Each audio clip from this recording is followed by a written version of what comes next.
Well, welcome back to video number 2, looking at Martin Luther's Bondage of the Will. Now, previously, our video was focused upon the background of Luther and Erasmus. Now we come to the actual content of Luther and his thought and his debate with Erasmus. So last time, recall, we looked at St. Thomas Aquinas and those who came before him, and how Aquinas argued for the necessity of how God ordains some things by necessity, others by contingency. And then we talked about Gabriel Biel and his understanding of the potentia or absoluta. And then that leads us to Martin Luther. And so that leads us to point number 3, which is Erasmus and the discourse on the will. So first was Luther versus Erasmus. Second was the background. And third is Erasmus and the discourse on free will. Luther and Erasmus had in many ways been allies before this time. There was a popular saying, Erasmus laid the egg which Luther hatched. And this pointed to the fact that Erasmus's humanism, his Renaissance humanism, laid a great foundation for the Reformation because of his linguistic work and his publication of the Greek New Testament. But in 1524, Erasmus had been pushed by his friends and compatriots to enter the lists against Luther. Now, Erasmus had himself been a monk, entered early on in his youth by his parents. He received a special dispensation from the Pope due to his poor health to leave the monastery and to instead become a full-time scholar. He went to the University of Paris, and as a classic Renaissance humanist, he was profoundly disappointed with his education there because it was so scholastic. He went to England and studied under the humanists Collet and Sir Thomas More. He discovered Lorenzo Valla's annotations on the Vulgate. So basically, Valla had gone through and made notes on the entire Vulgate. And this really spurred Erasmus in his study of the Vulgate and its original text. He went to Italy and studied Greek. And in 1516, he published his edition of the Greek New Testament, along with his new Latin translation of it, which he intended to replace the Vulgate. At first, Luther and Erasmus were allies, but Luther's style and approach offended Erasmus's sensibilities. He objected to his, quote, extremism and rough manners. Erasmus did not want to get involved, but the new Pope, Pope Adrian VI, was an old classmate of Erasmus's, and he encouraged him to write against Luther. Finally, in one sitting, Erasmus wrote an elegant, short pamphlet against Luther titled Diatribe seu collatio de libero arbitrio, Diatribe or Discourse on Free Will. And it was published September 1st, 1524. Now, Luther in earlier years had, after the papal bull had come out against him, he wrote a work entitled Assertion of All the Articles of Dr. Martin Luther regarding the bull of condemnation. Erasmus took particular offense to this work because Luther in this work argued against free will. And in his diatribe, Erasmus sought to respond to Luther.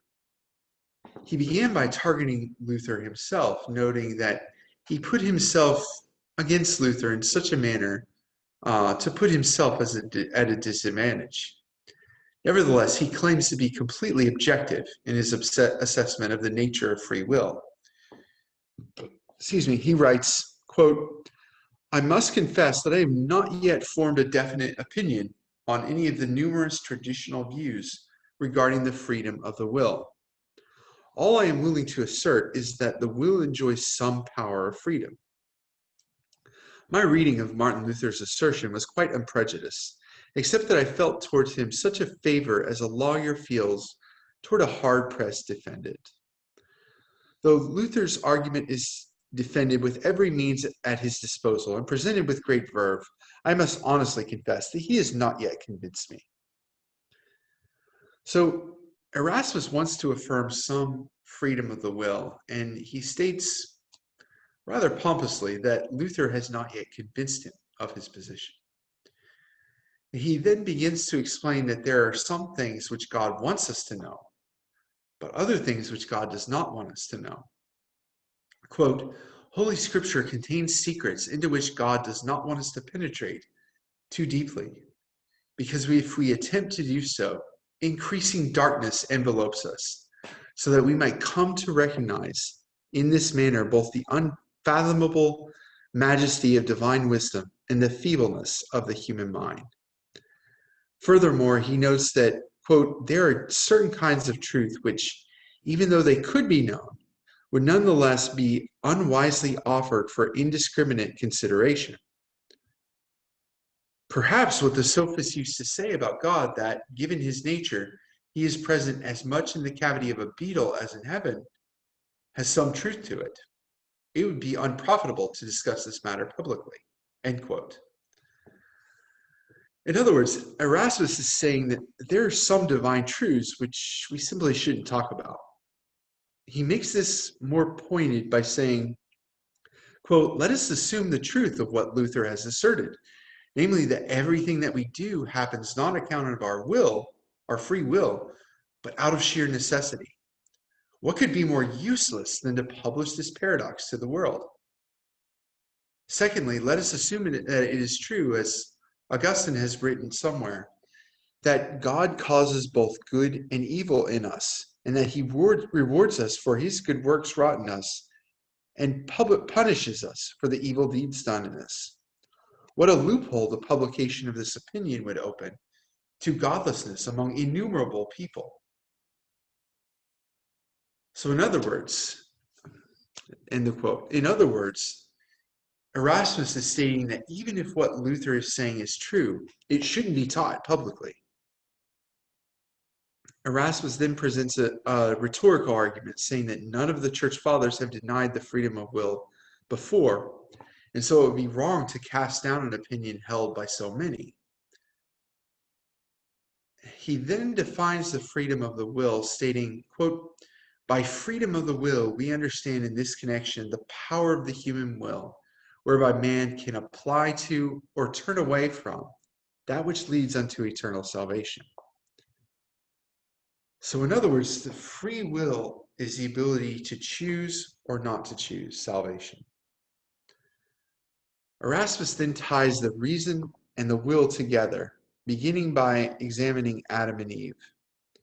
He writes, quote, Adam, the first man, was created with an uncorrupted reason, which could distinguish between the desirable and sinful.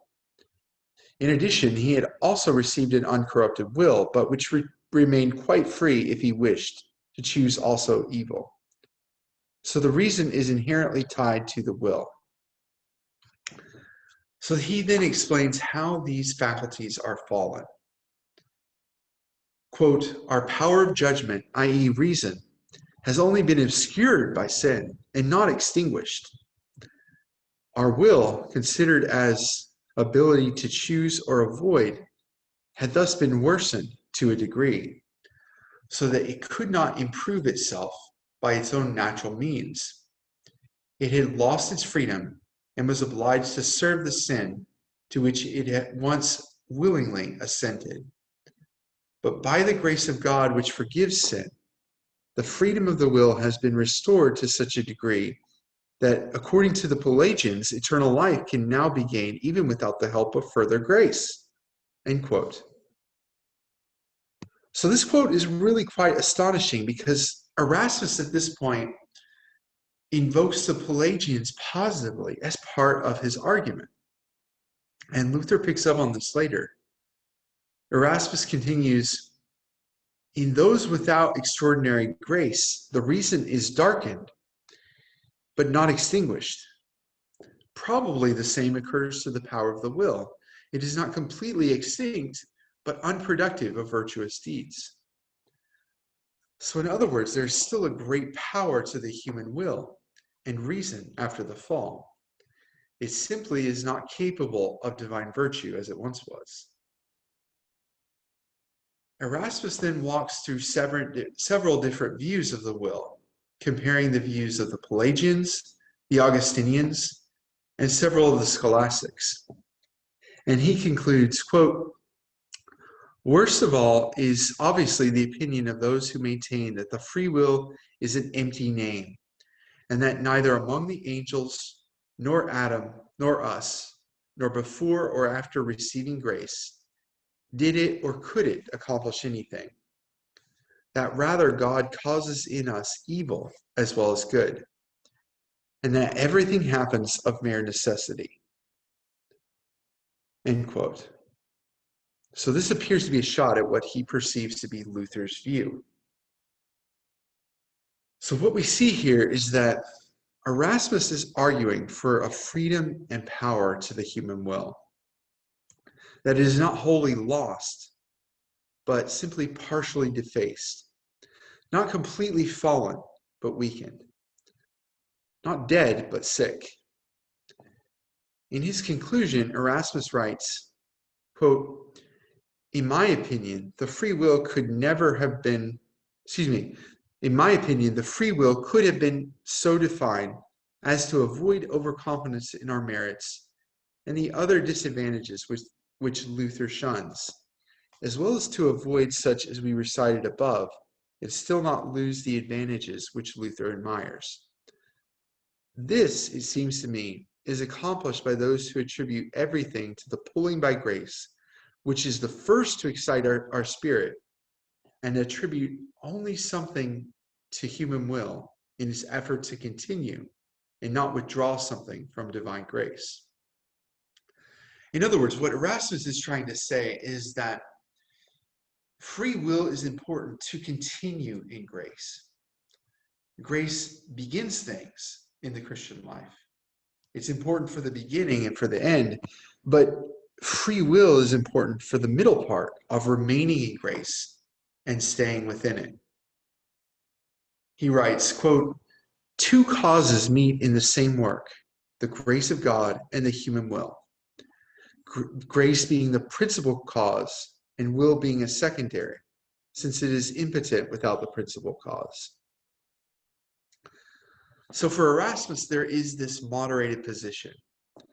Free will exists, but it is weakened by sin, and so it needs grace to complement it and to complete it. Free will is able to continue in grace, though it needs grace to begin. Free will is a good power of the soul, which, though weakened, is still able to do much. So this is Erasmus's view. For his part, he sees his views as moderate, especially over against Luther's views, which he regards as extreme. He is simply afraid that Luther is too extreme in his rejection of free will. And so he presents what he considers to be a moderate position of giving free will not too much and not too little. And so then we come, point forward, to Martin Luther's Bondage of the Will.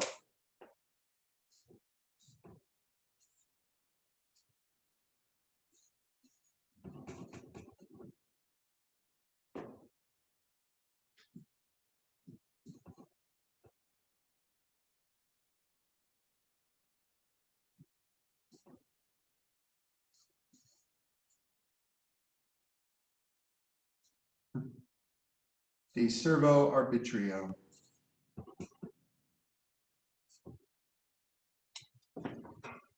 All right. Luther began by responding to Erasmus's argument in the beginning of his work that, quote, assertions are not to be used in the Christian faith. Luther really takes Erasmus to task on this point, noting that it is something which he has asserted. But moreover, Luther really takes aim at Erasmus's assertion that some things in Scripture are obscure and therefore should not be taught. Luther particularly targets this idea with respect to free will. He writes, quote, "So it is not irreligious, idle, or superfluous, but in the highest degree wholesome and necessary for a Christian to know whether or not his will has anything to do in matters pertaining to salvation." Indeed, this in Luther's mind is the heart of the matter. Recall what we have looked at with Luther's theology up to this point. Luther has emphasized the theology of the cross, the necessity of divine grace, the necessity of the Christian to abase oneself before God, that God's power might be everything. And so that's why this is so important to Luther. The will is nothing. God's grace is everything. So to paraphrase Ra's al Ghul, will is nothing. Grace is everything. And so he addresses the issue itself. Quote, "Our aim is simply to investigate what ability free will has and in what respect it is a subject of divine action and how it stands related to the grace of God." And so that's the purpose of this work, is to look at the nature of the will and to say, is it something that has power? Is it free? Is it bound? What is it? How does it relate to God? Now, Luther then will give a summary of at the heart of what he believes. He writes, quote, "It is then fundamentally necessary and wholesome for Christians to know that God foreknows nothing contingently, but that he foresees, purposes, and does all things according to his own immutable, eternal, and infallible will. This bombshell knocks free will flat and utterly shatters it, so that those who want to assert it must either deny my bombshell or pretend not to notice it." End quote. Now, this is the core of what Luther is arguing for, and there's a lot to unpack here. Now, first of all, note that he uses the language of foreknow, but he really seems to mean by this God's sovereign foreordination of all things. By foreknowledge here, he seems to mean divine foreordination. And so he states that God foresees, purposes, and does all things according to his own immutable will. God ordains all things and they come to pass without any deviance from what he has ordained. Now, as Reformed people, we would agree with that particular point. The Westminster Confession of Faith states in chapter 3, quote, "God from all eternity did by the most wise and holy counsel of his own will freely and unchangeably ordain whatsoever comes to pass." So on this point, Luther would line up very nicely with the Reformed who followed in his wake. But there's another point here in Luther's words, which is vital to understand. Luther states that, quote, "God knows nothing contingently, foreknows nothing contingently." And Luther means by this that there is no possibility that things will turn out differently than what God has ordained in his sovereign will. God's sovereign purposes are not dependent upon the contingent actions of the creature. Now, by using the word contingent, Luther has crossed a line into scholastic language. Recall what we said earlier about Thomas Aquinas and St. Anselm arguing that God ordained some things necessarily and some things contingently. Contingent for the scholastic medieval theologians meant that something could happen or it could not happen. It was easily able to be either one. That did not mean that God's sovereign purposes were up to the contingent actions of the creature, that God was waiting on the creature. Rather, it meant that God is sovereign over the creature's contingent actions and works through them, just as he is sovereign over the creature's necessary actions and works through them. In other words, Thomas was making the same point as Luther, but Thomas made it by stating that God utilizes the contingent actions of the creature.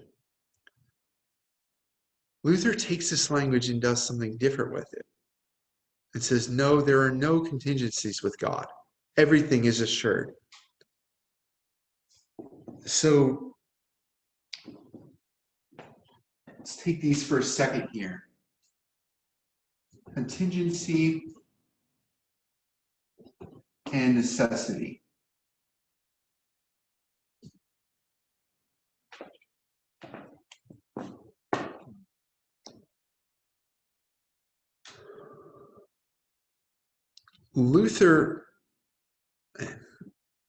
Thomas argues that there's contingency for the creature, but not for God. And so for Thomas,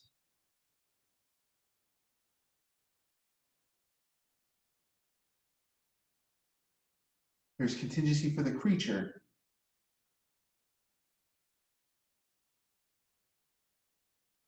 not God. And so Thomas would also say there's necessity for the creature, for certain creatures.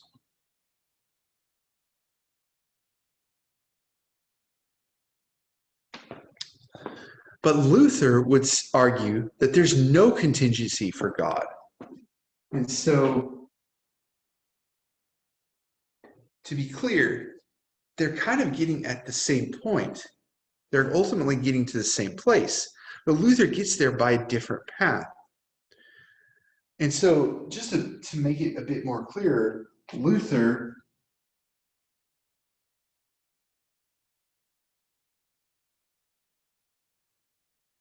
does not see God contingency from a divine standpoint.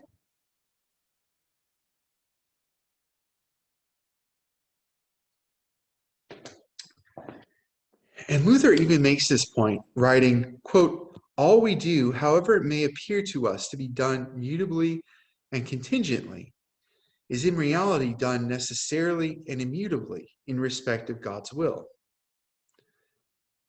In other words, what is contingent to us is necessary from the perspective of God's will.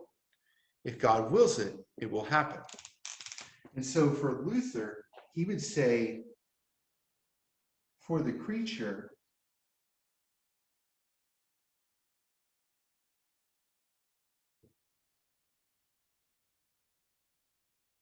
this contingency is actually necessary from a divine standpoint.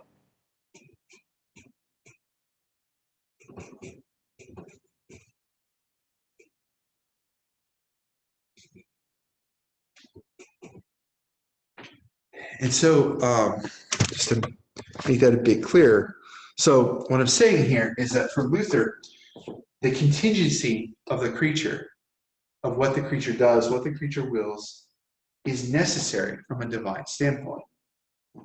And Luther would say there's no contingency for God at all. Thomas would say there's contingency for the creature, but not for God himself, because God has ordained all things. So, Luther further explains the definitions of necessary and contingent, writing, quote, being done contingently does not, in Latin, signify that the thing done in itself is contingent, but that it is to be done by a contingent, immutable will, such as is not to be found in God.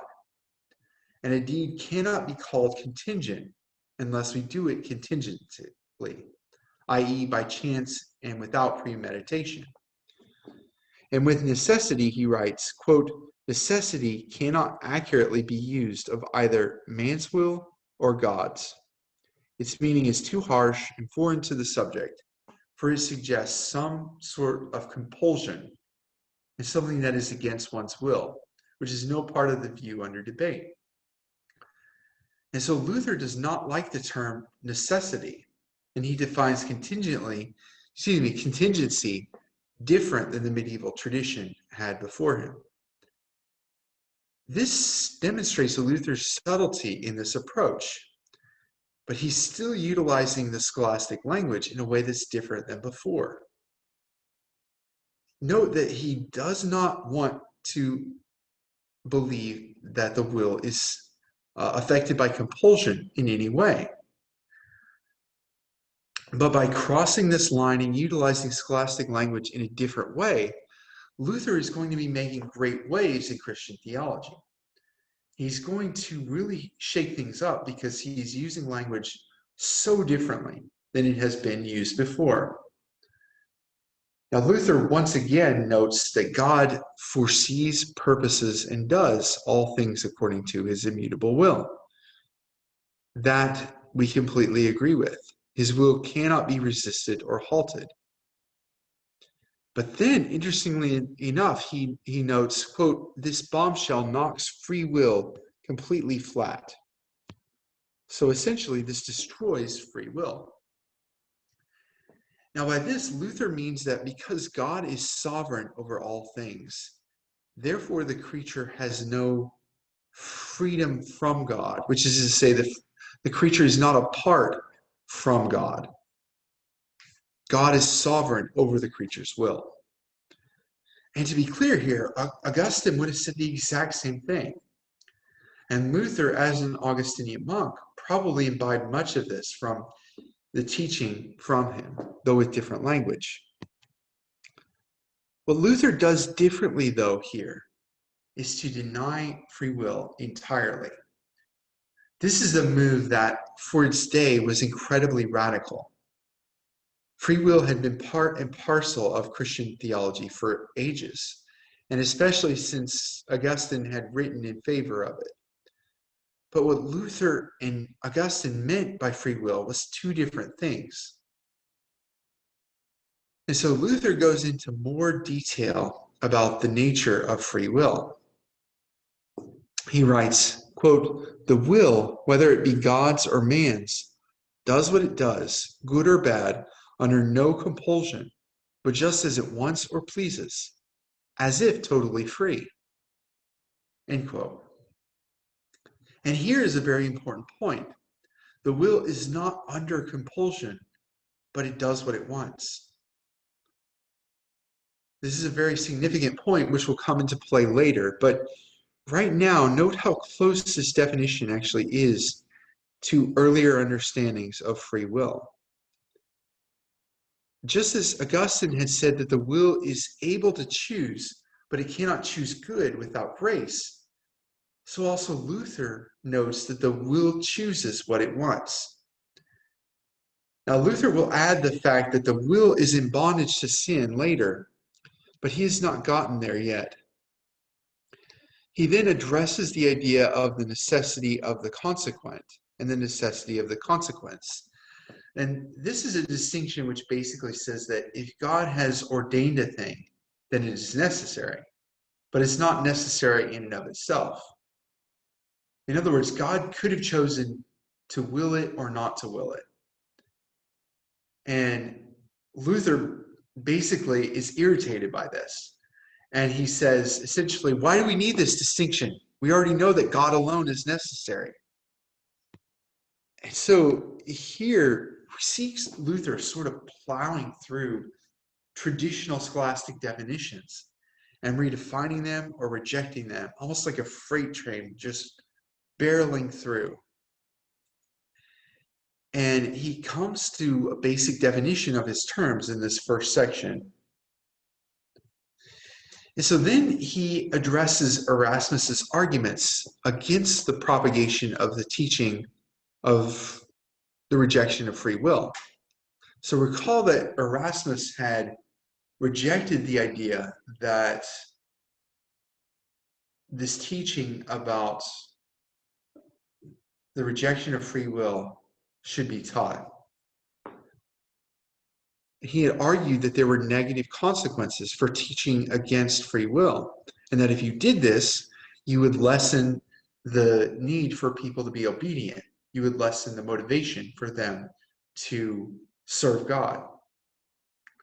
Luther demolishes this idea, arguing that instead that as this is a biblical idea which is true, it must therefore be taught.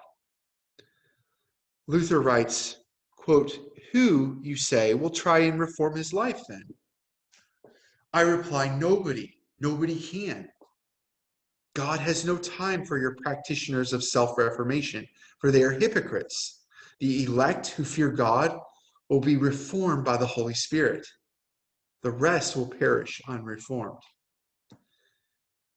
And this is a very powerful point and demonstrates how well Luther has imbibed this biblical doctrine. Luther says Erasmus says we can't teach this doctrine because then no one will want to reform themselves. Luther says, of course not. God is the one who reforms. God is the one who changes us. God is the one who heals. And then Luther takes a very interesting approach to Erasmus's response that these truths should not be publicized. He writes, there are two considerations which require the preaching of these truths. The first is the humbling of our pride and the comprehending of the grace of God. The second is the nature of the Christian faith. And so regarding the first, and that's where he really wants to go, he says, quote, God has surely promised his grace to the humbled. That is, to those who mourn over and despair of themselves. But a man cannot be thoroughly humbled till he realizes that his salvation is utterly beyond his own powers, counsel, pleasure, and work of another, God alone. As long as he is persuaded that he can make even the smallest contribution to his salvation, he remains self-confident and does not utterly despair of himself, and so is not humbled before God. In other words, in other words, proclaiming the bondage of the will and the lack of free will places the dependence upon divine sovereignty and upon God's power, not upon the human. And it thus glorifies the work of God in salvation, not the work of man. It humbles man, and when man is humbled, he sees the glory of God in salvation.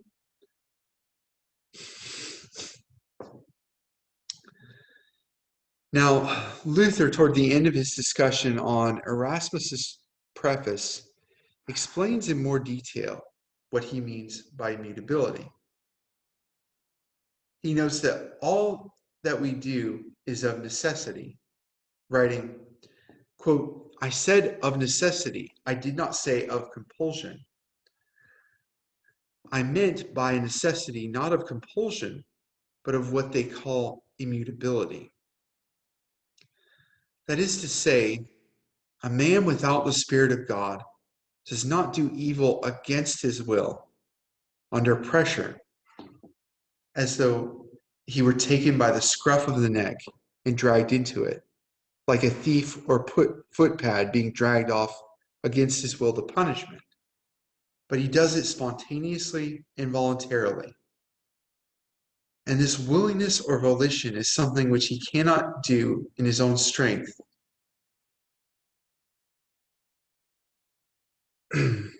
He goes on willing and desiring to do evil.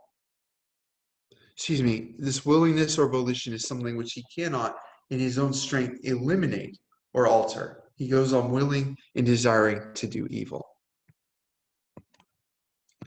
So in other words, for Luther, the will's desire to sin is of necessity, not of compulsion. By compulsion, he notes that no one is forced to do something that they do not want to do. Rather, each person does exactly what they want to do. And they do it because their will immutably desires to do evil. Once again, this idea of the will and human actions being necessary is quite different and distinct from previous understandings of necessity and contingency. But he's making exactly the same point. On this point, he's hardly different from Augustine. Augustine would have said the exact same thing, only with different language. And the very next section is straight out of Augustine. He writes, quote, "We do everything of necessity and nothing of free will, for the power of free will is nil, and it does no good, nor can do good without grace." Recall, this is exactly the same point that Augustine made, although Augustine probably would have affirmed the positive power of it with grace. But Luther notes, quote, "It follows that free will without God's grace is not free at all, but is the permanent prisoner and bondslave of evil, since it cannot turn itself to good." And so here we see Luther making the most important point of all. The will is in bondage to evil. It is enslaved to it, and it does it immutably. The will is in reality not free, but is bound to sin and bound to wickedness. And so here, Luther has made a great development of the understanding of the nature of the will.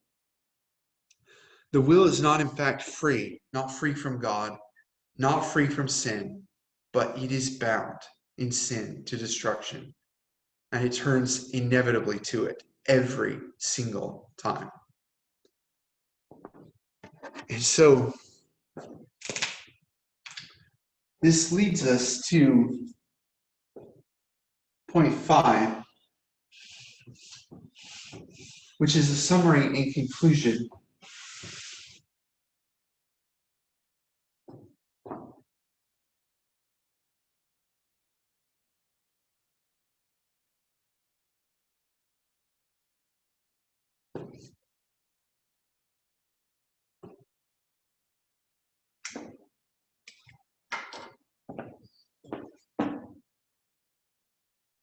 Now, we have looked at a lot this evening.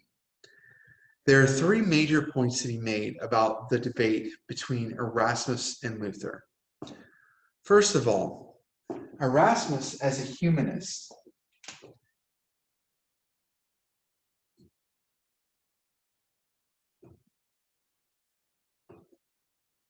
sought to present a moderated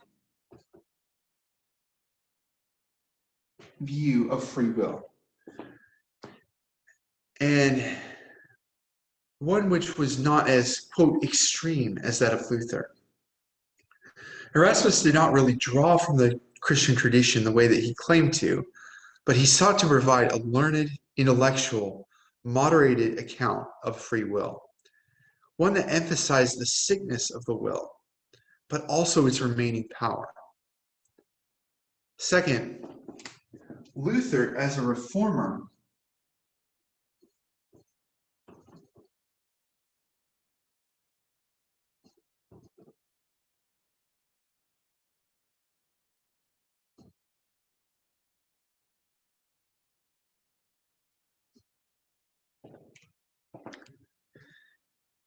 hated free will and the idea of it, because he saw it as something which gave great power and ability to man. The doctrine of free will for Luther was something which elevated and exalted man, and thus pointed him to the theology of glory, not the theology of the cross. And therefore, it was something which was to be rejected. And so we'll look at this a bit more next week, but I really want to emphasize this fact that for Luther, everything came down to the fact that God's glory was everything and man's glory was nothing. For man, we have the way of the cross, which is to look to Jesus Christ and what God has done for us in him. That is the only way. And that is not the way of free will. That is the way of rejecting reliance upon your will, rejecting reliance upon your power. And so this all ties together in Luther's thought: justification by faith, the theology of the cross, and the bondage of the will. And so, third, Luther's understanding of necessity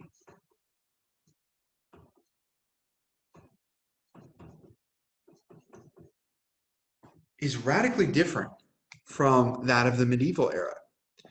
Luther means by necessity something different from what Thomas means by necessity. But they both essentially come to the same point, that the human will is contingent before God, but it will inevitably and immutably do the will of God. In other words, the human will is not separate, not outside of God's power. It's not free from God, but it is under his sovereign authority. And then fourthly, Luther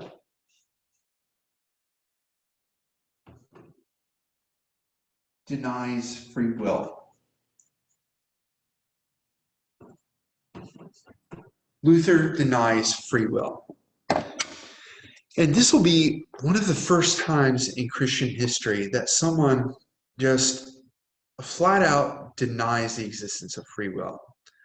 Now, of course, the way that he denies it, I understand him saying almost the exact same thing as Augustine, and very close even to Aquinas, only really emphasizing the fallenness more and sort of redefining it and explaining it.